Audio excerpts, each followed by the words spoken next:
इसमें हम fibre, fabric, ये सब के बारे में, इसकी सबकी जर्नी, नेचुरल फाइबर्स क्या होते हैं, मैन मेड फाइबर्स क्या होते हैं, ये सब हम सिर्फ एक वीडियो में कंप्लीट करने जा रहे हैं। तो इसे अंत तक जरूर देखिएगा, वॉच टिल लास्ट।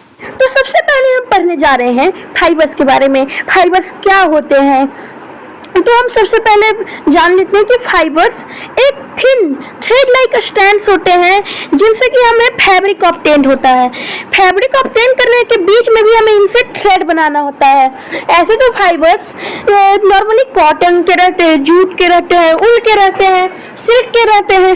ये देखिए फाइबर्स जो होते हैं वो ऐसा मत सोचिएगा कि जो आप देख लेते हैं जैसे कपड़े में आप छोटे पतले पतले धागे देखते हैं, तो धागे फाइबर्स नहीं है, उनको भी किसी चीज से बनाया जाता है जिसे हम फाइबर्स कहते हैं। मेनली फाइबर्स दो टाइप्स के होते हैं, पहला है नेचुरल फाइबर्स एंड दूसरा है मैन मेड फाइबर्स। हम पहले जान लेते हैं नेचुरल फाइबर्स के बारे में। तो नेचुरल फाइबर्स के नाम से ही आपको सजेस्ट होता है नेचुरल, मीन्स नेचर से ऑब्टेन होने वाले। तो नेचुरल फाइबर्स वो फाइबर्स होते हैं जो कि हमें नेचर से ऑब्टेन होते हैं, फॉर एग्जांपल प्लांट्स या एनिमल्स से ऑब्टेन होने वाले। इसके मेन एग्जांपल्स हो जाएंगे, एनिमल से हमें मिलता है ऊल, सिल्क, वही प्लांट से हमें मिलता है कॉटन एंड जूट। हम सबसे पहले पढ़ते हैं ऊल के बारे में। ऊल जो है हमें इसका कोई एक सोर्स नहीं है, एनिमल सोर्स में इसके बहुत सारे सोर्स हैं, जैसे sheep, goat, yak and some other animals भी हैं जिनसे हमें ये ऊल मिलता है। ये जितने भी ऊल एल्डिंग एनिमल्स हैं इनके बॉडी पे हेयर होता है, जैसे हमारे सर पे हेयर होता है। आपने देखा होगा हमारे सर पे काले काले या ब्राउन ब्राउन, कभी कभी वाइट वाइट भी हेयर होते हैं, वैसे ही इनके बॉडी पे ऊल होता है। अब ऊल ऐसा नहीं है कि वो वाइट ही कलर का होगा, वो ब्लैक कलर का भी हो सकता है, पिंक कलर का भी हो सकता है, ब्राउन कलर का भी हो सकता है, किसी भी कलर का हो सकता है। ये जो है हेयर जो होता है इन्हें कि अब मान लीजिए कि हम उनको हेयर क्यों होता है और हम उस हेयर को क्यों निकाल लेते हैं, उनसे क्या उन्हें तकलीफ नहीं होती है? तो हम पहले जान लेते हैं कि हेयर उनमें होता क्यों है। हेयर होने का एक बहुत बड़ा कारण है कि वो मेनली ठंडे एरियाज में रहते हैं, कोल्ड एरियाज में रहते हैं, जहाँ पे उन्हें वार्म रहना पड़ता है ताकि वो जिंदा रह सके। और जिंदा रहने के लिए, वार्म रहने के लिए उन्हें इस हेयर की जरूरत पड़ती है। तो देखिए आपने फिजिक्स में पढ़ा होगा कि हेयर जो है वो एक बैड कंडक्टर ऑफ हीट है। सो ऊल जो है उन्हें प्रोटेक्ट करता है। अब कैसे करता है? तो हमारे बॉडी जो होता है उससे हीट रिलीज होते रहता है, रेस्पिरेशन के प्रोसेस के कारण ये सब प्रोसेस से हीट रिलीज होते रहते हैं, जो कि हीट हमारे बॉडी के टेम्परेचर को भी रेगुलेट करता है। अब उस बॉडी टेम्परेचर रेगुलेटिंग हीट जो है उसको हेयर ट्रैप कर देता है, क्योंकि उसको बाहर नहीं जाने देता है, कारण वो एक बैड कंडक्टर ऑफ हीट है, जिसके कारण कि वो गर्म रहते हैं। लेकिन जब गर्मी का मौसम आता है तो बात कुछ अलग ही हो जाती है। गर्मी के मौसम में उनके जो बॉडी रहता है वो भी गर्म रहता है और साथ ही साथ बाहर से भी गर्मी आती रहती है, जिसके कारण कि उनको बहुत ओवर हीटेड हो जाएंगे। और इससे बचने के लिए एक बात है कि हम उनके हेयर को कट कर देते हैं, जिससे कि उन्हें ज़्यादा गर्मी ना लगे। और सेकेंड थिंग, ऊल जब ज़्यादा पुराना हो जाएगा तो उसमें इन्फेक्शन होने के भी चांसेस बहुत ज़्यादा हो जाएंगे, जिससे कि हम उस ऊल को निकाल लेते हैं और उसी से वो इन्फेक्शन से भी बच जाते हैं और साथ ही साथ हमें भी फायदा होता है और उन गर्मी से भी बचते हैं। अब इसका एग्जाम्पल है, फॉर एग्जाम्पल कि हेयर जो ऑफ सीप यानी ऊल ऑफ सीप जो है इससे हम इससे पाते हैं। ये जो है mainly coarse beard hair and fine soft under the close skin में पाया जाता है। ये फाइन हेयर जो है हमें ऊल बनाने में बहुत मदद करते हैं। और ऐसा नहीं है कि सिर्फ सब फाइन ब्रीड्स ऑफ सीप ही इसे करती है, बहुत सारे ऐसे स्पेशल ऑर्गेनिज्म हैं जिन्हें हमें जिनसे हमें ये मिलता है, जैसे लामा, अल्पाका, जिसके बारे में हम अभी पढ़ेंगे। लेकिन उससे पहले हम पढ़ लेते हैं कि ये सेलेक्टिव ब्रीडिंग क्या होता है। यहाँ आप देख सकते हैं टर्म सेलेक्टिव ब्रीडिंग। तो सेलेक्टिव ब्रीडिंग वो टर्म है जिसमें ब्रीड को सेलेक्ट किया जाता है, यानी ये ब्रीड और ये ब्रीड। ऐसा है कि अगर मान लीजिए उसमें एक सीप कोई डिजीज है, उसको कोई, अब वो डिजीज जो है हो सकता है जनरेशन से फैलते जाए, जो कि ओनर नहीं चाहेगा, उसे कभी लॉस नहीं चाहिए। तो ये लॉस ना हो, इसीलिए वो क्या करते हैं कि सेलेक्टिव ब्रीडिंग करते हैं। इस सेलेक्टिव ब्रीडिंग में होता है कि कुछ ब्रीड्स को सेलेक्ट किया जाता है, उन स्पेसिफिक ब्रीड को लेके वो जो है, मान लीजिए अगर उनको कोई डिजीज नहीं है तो उनके बच्चे के भी 90% चांस है कि उसको कोई डिजीज ना हो, जिसके कारण कि उनकी जनरेशन एकदम डिजीज फ्री हो। अब एनिमल्स दैट यील्ड वूल, अभी हमने कुछ देर पहले बात किया कि ऐसा नहीं है कि सिर्फ सीप ही ऊल हमें देते हैं, बहुत सारे ब्रीड्स हैं जो कि हमें ऊल देते हैं। इसका भी हम एग्जांपल देख लेते हैं, जैसे याक का भी ऊल होता है जो कि मेनली तिब्बत, लद्दाख, ये सब में, जम्मू एंड कश्मीर में पाए जाते हैं। और साथ ही साथ आपकी जानकारी के लिए कि अंगोरा गोट्स ये भी हमें ऊल देते हैं। जी हाँ दोस्तों, अंगोरा गोट्स भी हमें ऊल देते हैं, जैसे उनसे हमें अंगोरा ऊल मिलता है। साथ ही साथ ये जम्मू एंड कश्मीर के एरियाज में रहते हैं और इनसे जो हमें ऊल ऑब्टेन होता है ये बहुत ही फाइन रहता है और पाशमीना सॉक्स बनाने में भी इसे यूज किए जाते हैं। ये लद्दाख में पाए जाते हैं अंगोरा ऊल। और साथ ही साथ बॉडी ऑफ कैमल्स, आपने कैमल्स देखा होगा और आप कहीं डेजर्ट में गए होंगे, वहाँ पे आपने देखा होगा कैमल्स को। कैमल्स जो होते हैं वो बहुत हमारे यूजफुल है क्योंकि उनसे भी हमें ऊल मिलता है। और साथ ही साथ उनके भी कुछ ब्रीड्स होते हैं, यानी उनको हाइब्रिडाइजेशन से कुछ नए ब्रीड्स भी बनाए गए हैं जो कि लामा एंड अल्पाका, ये भी camel and horse and donkey, यही सबसे बनाए गए हैं जो कि मेनली साउथ अमेरिका में पाए जाते हैं। अब एक इंडियन होने के नाते हमें भी ये जानना होगा कि सब इंडियन ब्रीड्स ऑफ सीप क्या है। तो सबसे पहले सीप का नाम है लोही। लोही का बहुत गुड क्वालिटी ऑफ फूल होता है, ये मेनली राजस्थान एंड पंजाब में पाए जाते हैं।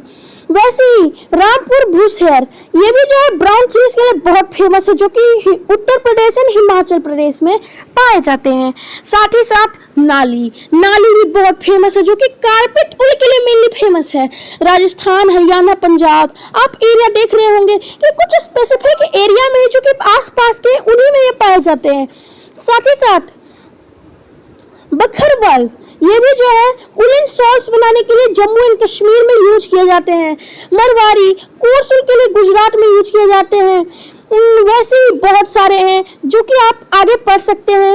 अब हम देख लेते हैं कि फाइबर्स को ऊल में कैसे कन्वर्ट किया जाता है, इसकी प्रोसेस क्या होती है और इसमें हमें क्या क्या करना होता है। तो सबसे पहले तो हमें सीप को रेयर करना होगा। अब रेयर करने का मतलब क्या है? तो रेयर करने का मतलब है पालना। अगर हम पालेंगे ही नहीं तो हमारे पास वो आएंगे कैसे? मान लीजिए आप मुर्गी खा रहे हैं, मुर्गी नहीं, कोई मान लीजिए सब्जी ही खा रहे हैं, ठीक है। सब्जी अब आप लेके आते हैं, उसको पका के खाते हैं। अगर मान लीजिए सब्जी हो ही ना, सोचिए सब्जी हो ही ना, तो आप खाएंगे क्या? आपके खाने के लिए क्या बचेगा? बोलिए। इसीलिए इनको हमें पहले रियर करना होता है, तभी हमें ऊल मिलेगा।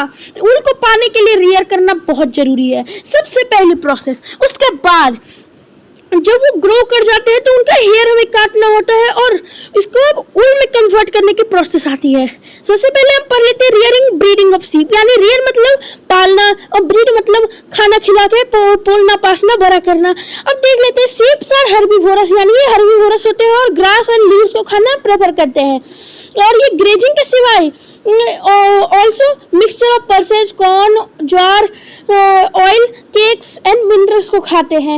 लेकिन विंटर में सीप को मेनली इंडोर रखा जाता है और उन्हें leave, grain and dry food पे फीड किया जाता है, कारण उस टाइम उतने ज़्यादा ग्रास नहीं होते हैं। जब ठंडी का मौसम होता है तो सन मेनली ढका रहता है और सन के ढके रहने से ग्रास नहीं उग पाते हैं, जिसके कारण कि वो बाहर जाके नहीं खा सकते, इसलिए उन्हें लीव्स पे डिपेंड रहना पड़ता है। अब सर्टेन ब्रीड्स जो होते हैं शीप के, उनके पास थिक कोट ऑफ हेयर होता है उनके बॉडी पे, और उनका क्वालिटी ऑफ वूल भी बहुत अच्छा होता है, जिसके कारण कि हमें लार्ज क्वांटिटीज में प्रॉफिट होता है। और एक बार the rear sheep they have developed a thick coat of hair.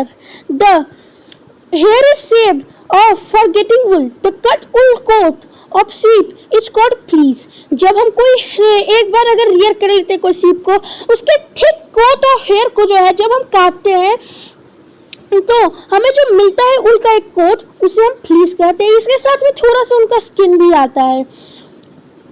And the fleece consists of soft woolen fibers. Processing fibres into wool. अब हम फाइबर्स को ऊल में कैसे कन्वर्ट करते हैं, तो हमें यहाँ पे बहुत सारे स्टेप्स दिए गए हैं। इन स्टेप्स को हमें फॉलो करना है ताकि हम उसे कन्वर्ट कर पाएँ। तो सबसे पहले फ्लीस जो होता है शिप्स का, along with a thin layer of skin, मैंने अभी आपको बताया उसके स्किन के बारे में, उसको रिमूव किया जाता है। पहले स्किन को हम रिमूव करेंगे तब ना हमें जैसे ऊल और स्किन दोनों मिल रहा है, तो पहले हमें ऊल को और स्किन को दोनों को अलग अलग करना होगा, कारण हम स्किन का तो यूज नहीं करेंगे। उसके बाद इसको हम सियरिंग करते हैं। इस प्रोसेस को हम सियरिंग कहते हैं। Usually hair are removed during the hot weather. This enables sheep to survive without their protective coat of hair. The hair provides woolen fibers. Woolen fibers are then proceeded to obtain woolen yarn. से इसको फिर हम woollen yarn में convert करने के लिए भेज देते हैं। The sheared skin with hair is thoroughly washed in tanks to remove grease, dust and dirt. This is called scouring. अब हमें उसे वॉश करना होगा। जैसा कि मैंने आपको बताया कि उसमें इन्फेक्शन होने के बहुत हाई चांसेस होते हैं। तो मान लीजिए कि हमें पता नहीं है उसमें कोई इन्फेक्शन है, तो हो सकता है कि वो हमें हो जाए। इसी को हम ऑक्यूपेशनल हैजार्ड कहते हैं, जिसके बारे में भी हम अभी पढ़ने जाएंगे। लेकिन उससे पहले मैं आपको बता दूं कि ऑक्यूपेशनल हैजार्ड सब जगह होता है। मान लीजिए कि अगर कोई टीचर है, आपकी क्लास में कोई टीचर पढ़ाते हैं, तो वो टीचर को भी बहुत हाई चांस है ऑक्यूपेशनल हैजार्ड के। अब आप सोचेंगे कि क्या वो कौन सा उल टच करने जाते हैं, वो कौन सा स्केलेटन में डॉक्टर की तरह किसी का ऑपरेशन करने जाते हैं। ऐसा बिल्कुल नहीं है। लेकिन वो जब चौक से लिखते हैं तो आपने देखा होगा कि वहाँ से बहुत सारा डस्ट पार्टिकल उड़ता है, और यानी चौक कैल्शियम कार्बोनेट के बहुत छोटे छोटे पार्टिकल उड़ते हैं। वो पार्टिकल जो है उनके लंग्स में फंस सकते हैं। वो लंग्स में फंसने के कारण उनका लंग्स जाम हो सकता है। ये एक ऑक्यूपेशनल हैजार्ड है। सिर्फ इन्फेक्शन ही नहीं होता है। मान लीजिए कि आप अभी मोबाइल से देख रहे हैं, तो मोबाइल से देखने में आपके आई को जो प्रेशर पड़ रहा है, हो सकता है आपके आई खराब हो रहे हैं। इसे हम ऑक्यूपेशनल हैजार्ड कहेंगे। और बहुत सारे ऑक्यूपेशनल हैजार्ड हैं।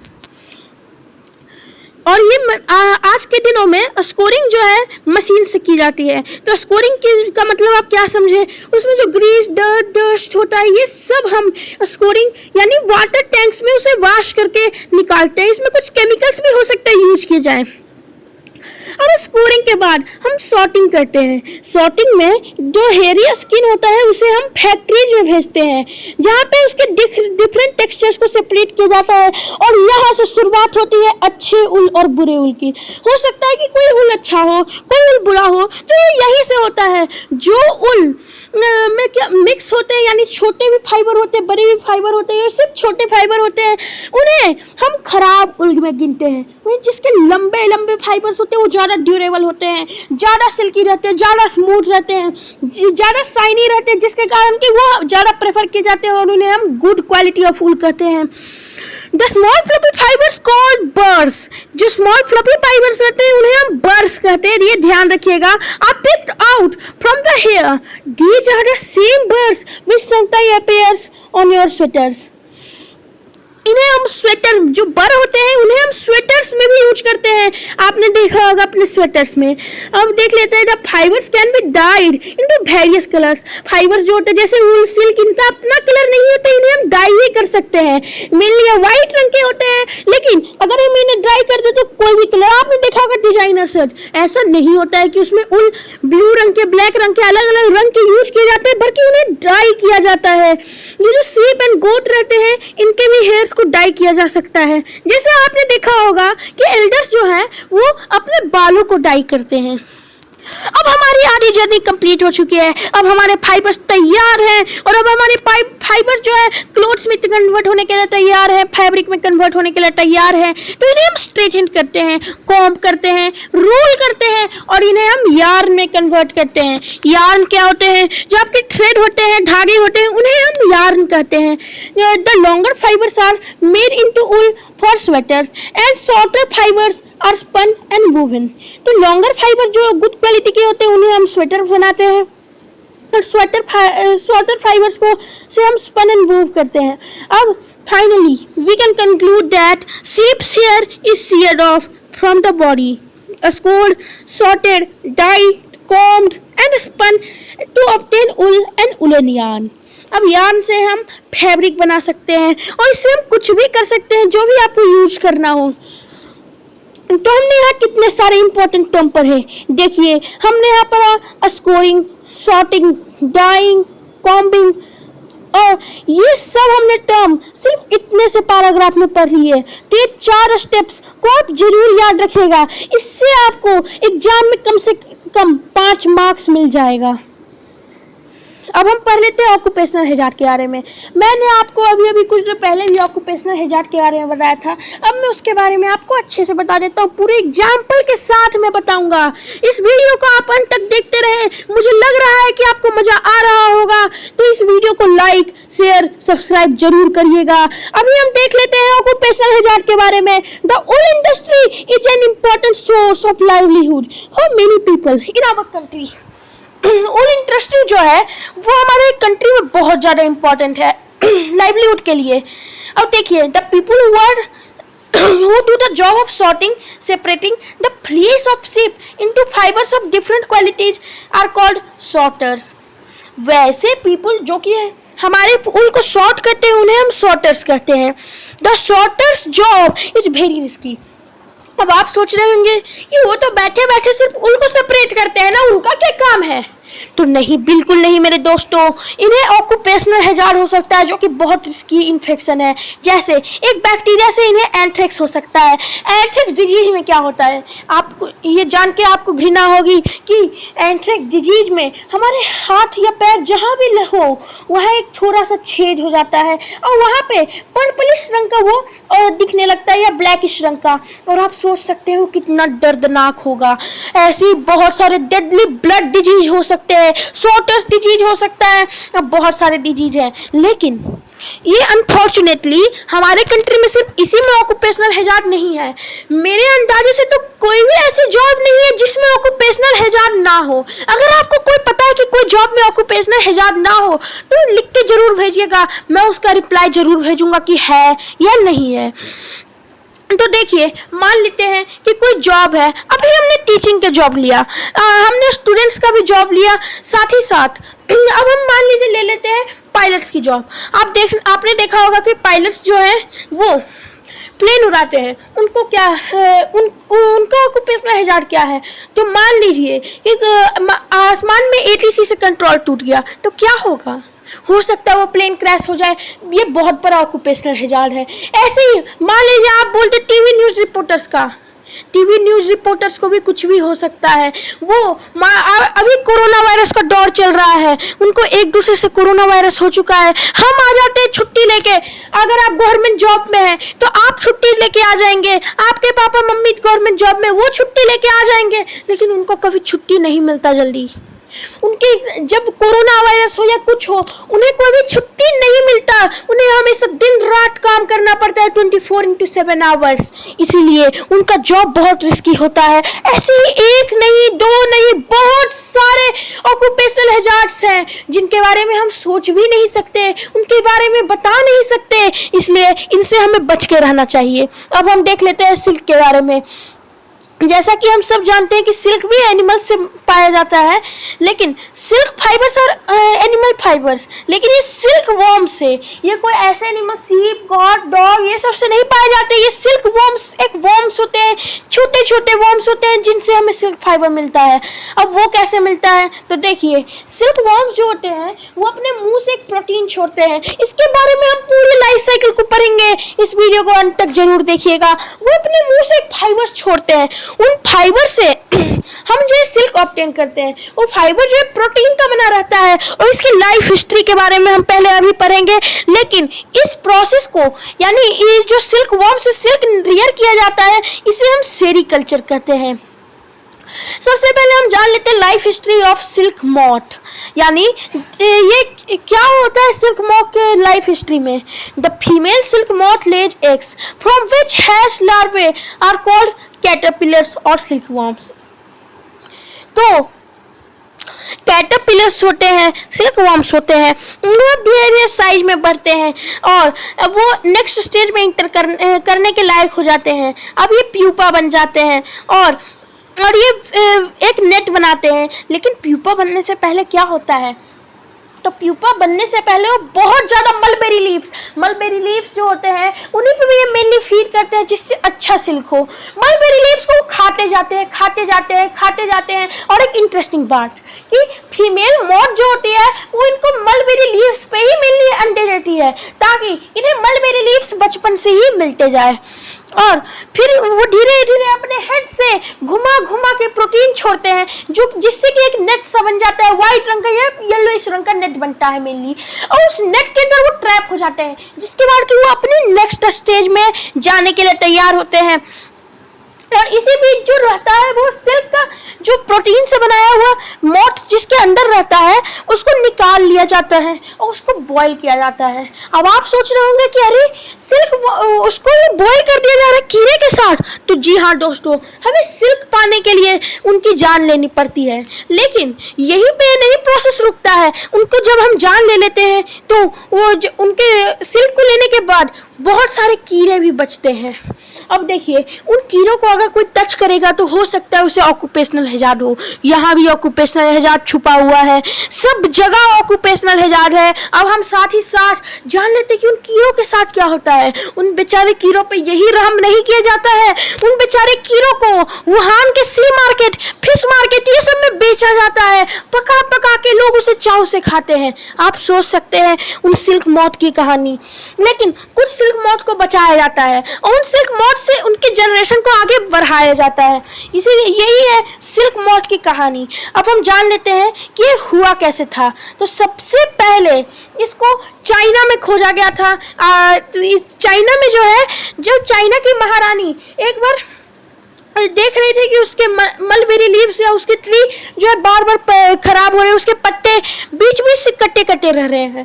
तो उसने एक दिन वहाँ पे चाय पका रही थी, यही सोचते सोचते जब वो वाटर को बॉईल कर रही थी तब उसके अंदर में एक सिल्क मॉथ का जो ककून है वो आके गिर गया। और उसने देखा कि वो जो सिल्क मॉथ का ककून है वो उससे कीड़ा बाहर निकल रहा है, तड़प रहा है। और साथ ही साथ वो सिल्क जो है एकदम स्मूथ और शाइनी टेक्सचर का था, जिसके बाद उसे आइडिया आया सिल्क से कपड़े बनाने का।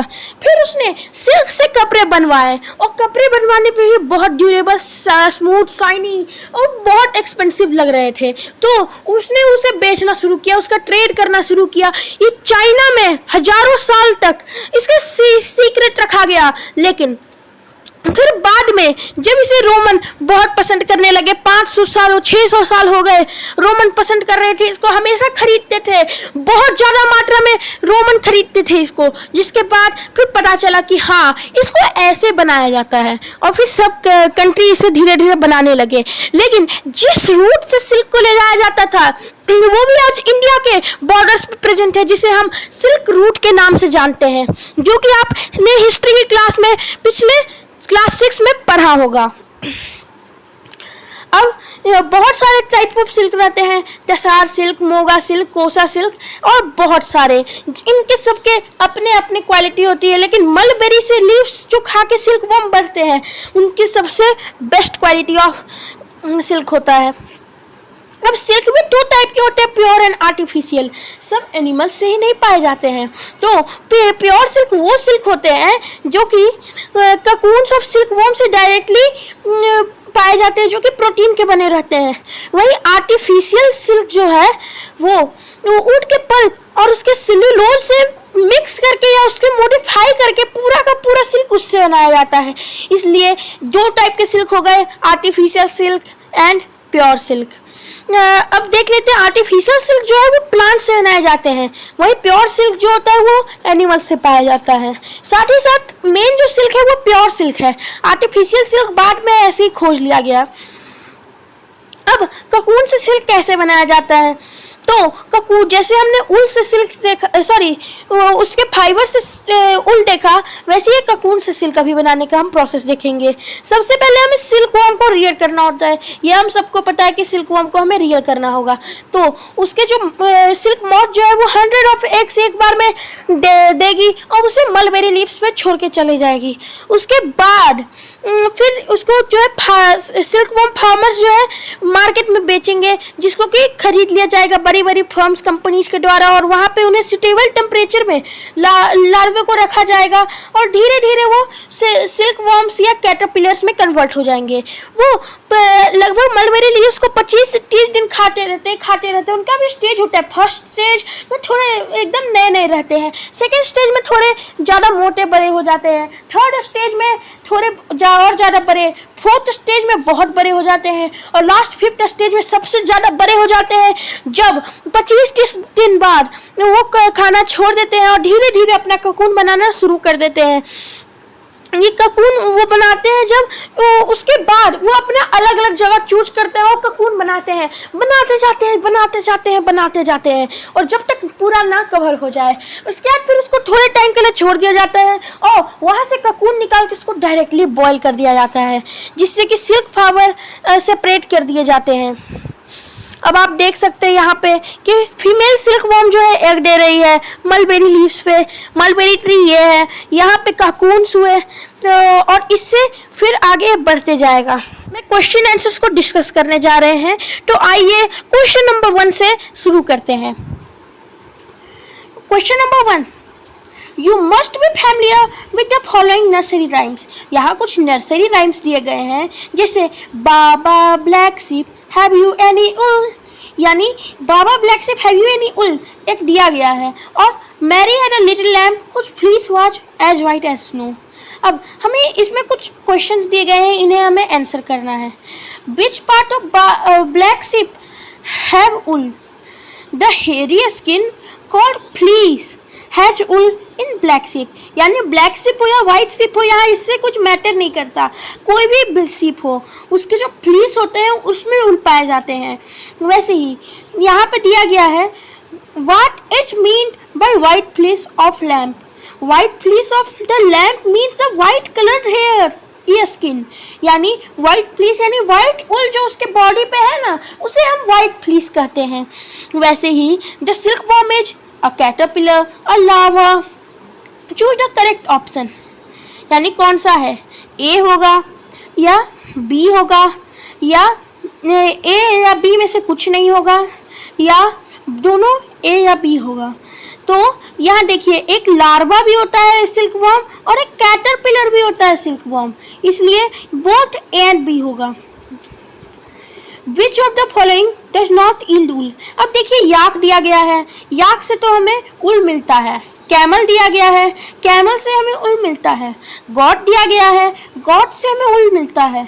लेकिन उली डॉग, ये कुछ समझ में नहीं आया, एक बार फिर से पढ़िए तो। उली डॉग, ये उली डॉग कौन सी नई चीज आ गई? अरे उली डॉग कुछ होता ही नहीं है, यहाँ पे सिर्फ कंफ्यूज करने के लिए लिखा हुआ है, इसलिए इसका आंसर होगा कि उली डॉग में कोई भी उल नहीं पाया जाता है।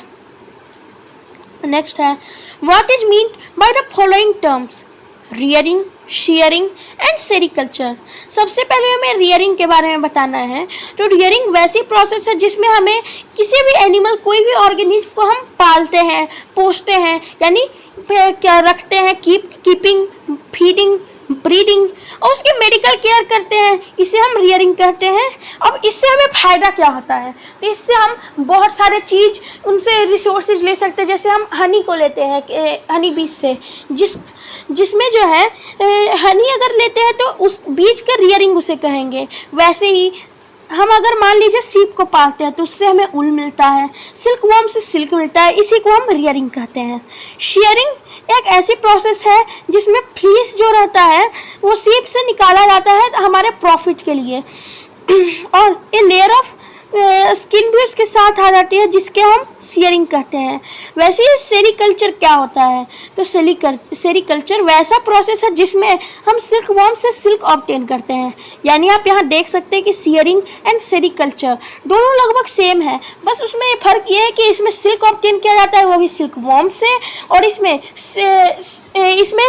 थिन लेयर ऑफ स्किन के साथ में उल ऑब्टेन किया जाता है सीप से। अब नेक्स्ट है, given below is a sequence of steps of processing of wool, which are the missing steps, add them. यानी यहाँ पे दिया गया है जैसे सियरिंग, शॉर्टिंग, ये सब दिया गया है, और इसमें हमें ऐड करना है कि इसके आगे में क्या क्या स्टेप्स आएंगे। तो सबसे पहले हम देख लेते हैं सियरिंग जो है, उसके बाद आएगा स्कोरिंग यानी SCOURING, उसके बाद आएगा सॉर्टिंग, सॉर्टिंग के बाद आएगा पिकिंग आउट बर्ड्स, और उसके बाद आएगा कलरिंग एंड रोलिंग। नेक्स्ट है make sketch of 2 stages in the life history of the silk moth. Silk moth यानी सिल्क वॉर्म के जो लाइफ हिस्ट्री रहती है उसमें तो उसके हमें स्केचेज बनाने हैं, उसके दोनों स्टेजेस के बारे में और प्रोडक्शन ऑफ सिल्क के बारे में भी हमें बताना है। तो देखिए ये स्केच नहीं पिक्चर दिया गया है, लेकिन आपको इसको स्केच में दिखाना पड़ेगा।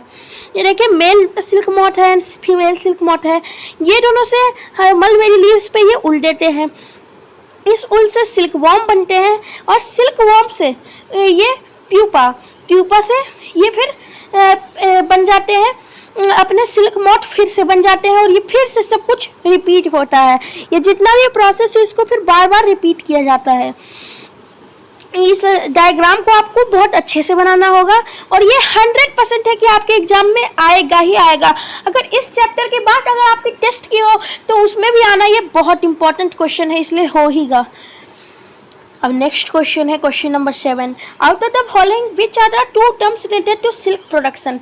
यानी यहाँ पे हमें दिया गया है sericulture, floriculture, moriculture, apiculture and silviculture. तो हमें बताना है कि कौन कौन जो है यहाँ पे सिल्क प्रोडक्शन से रिलेटेड है। तो यहाँ देखिए सेरीकल्चर तो पक्का सिल्क प्रोडक्शन से ही रिलेटेड है। अब हमें नेक्स्ट ढूंढना है, तो नेक्स्ट हम ढूंढेंगे कि फ्लोरिकल्चर ये नहीं होगा, एपीकल्चर तो बिल्कुल नहीं, बीज से रिलेटेड है, सिल्वीकल्चर भी नहीं, तो मोरिकल्चर एक बच जाता है जो कि इसका सही आंसर होगा। अब देखते हैं match the words of the column 1 with those given in column 2। यहाँ कॉलम 1 एंड कॉलम 2 दिए गए हैं, इनमें हमें बताना है कि कौन कॉलम 1 एंड कॉलम 2 से मैच करेंगे। तो सबसे पहले हम देख लेते हैं स्कोरिंग। स्कोरिंग जो है क्लीनिंग सियर्ड स्किन में होगा। साथ ही साथ मलबेरी लीव्स जो है वो फूड ऑफ सिल्क है, याक एनिमल उल इल्डिंग एनिमल है, और साथ ही साथ ककून जो है सिल्क फाइबर्स को हमें देता है। अब given below is a crossword puzzle based on this lesson. हमने ये लेसन में जितनी भी चीज़ें पढ़ी हैं उसके बारे में एक क्रॉसवर्ड पजल दिया गया है। इसमें लेटर्स दिए गए हैं और उससे हिंट फाइंड करके फिल इन द ब्लैंक्स करना है। यहाँ आप देख सकते हैं कि डाउन यानी नीचे की ओर में, थोरो वॉशिंग एनिमल फाइबर तो आ जाएगा। यहाँ देख सकते हैं डी यानी जितने भी दिए गए हैं 1D ये आएगा। तो 1D में क्या आएगा SCOUR स्कोर, SCOUR स्कोर यहाँ पे आएगा। वैसे ही 1 का 2 हम पढ़ लेते हैं कि एनिमल फाइबर क्या है। अब क्या क्या आ सकते हैं, तो इसमें आएगा उल, सिल्क, ये सब। अब हम देख लेते हैं 2D में WOOL, यहाँ उल भी आ सकता है। वैसे ही यहाँ पे आप सिल्क भी लिख सकते हैं, लेकिन अब हमें 1A देखना पड़ेगा, कारण ये देखिए यहाँ से आते हुए आ रहा है।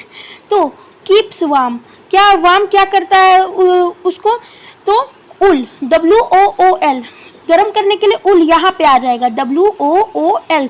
अब SIL यानी LL कॉमन हो गया और K, अगर वही हम यहाँ लिख देते WOOL और यहाँ SIL K, तो यहाँ K नहीं फिट हो पाता, या तो यहाँ O आएगा नहीं तो K, लेकिन ऐसे में ये फिट हो जा रहा है, इसलिए इसका सही आंसर ये होगा।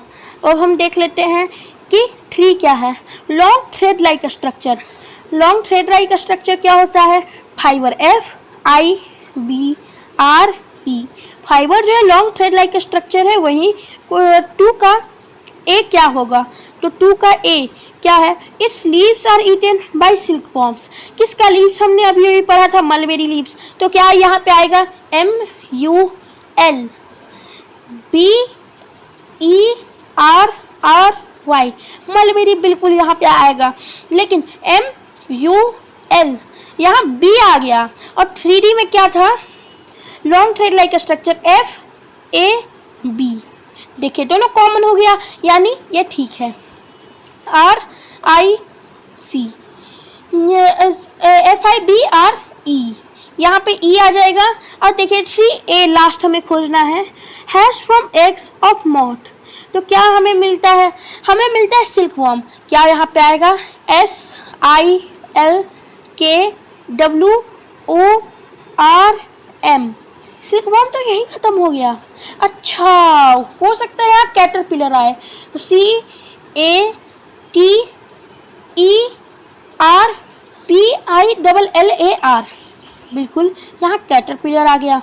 अब CATE, E यहाँ आएगा। और फाइबर में FIBRE, फाइबर, यानी यहाँ E कॉमन हो गया। अब सब जगह कॉमन है, हमारा सब कुछ फिल हो चुका है, इसलिए ये हमारा कंप्लीट होता है।